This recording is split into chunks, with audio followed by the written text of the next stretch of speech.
Disinformation can be a threat to our democracy. It can erode trust in elections and democratic institutions. People who try to manipulate us with disinformation often use content that triggers strong emotions such as anger, fear, or excitement. Why do they try to manipulate us like this? And how? Stay with me and I'll show you how to avoid falling into these traps. Content that speaks to people's emotions is much more engaging than dry facts. It's a part of human nature. When we come across messages, pictures and videos, on social media or elsewhere, that speak to our anger, fears or desires, then we want to do something about it.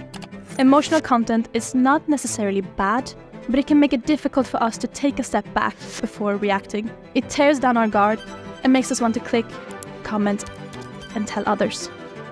Why is it dangerous? Check out what our expert has to say about it. Disinformation spreaders know that emotional content engages us. Imagine you're afraid of spiders.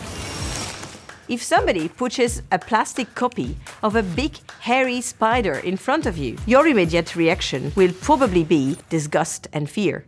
Maybe you will even shout out to warn others. For sure, your gut reaction will not be to stop and examine the spider to see if it's real or a plastic one.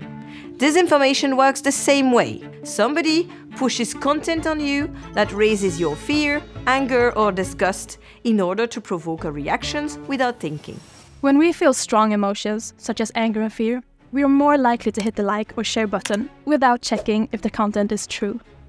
By doing this, we help spread disinformation to our friends and families. And that's exactly what the people and organizations behind disinformation want us to do. Maybe their goal is to undermine citizens' trust in democracy or in elections. What can you do? Watch out for very emotional content, such as sensational headlines, strong language, and dramatic pictures.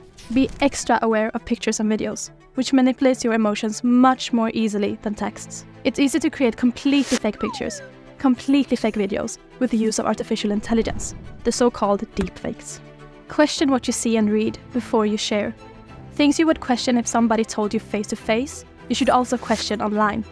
Would you believe it blindly if somebody told you that they will be handing out money for free in the streets? Approach claims you meet online with the same caution. If something is too bad or too good to be true, more often than not, it isn't true. Insist on facts, even if they may be less appealing at first sight. To recap, emotional content triggers engagement. Check information that makes you feel angry, afraid, or excited.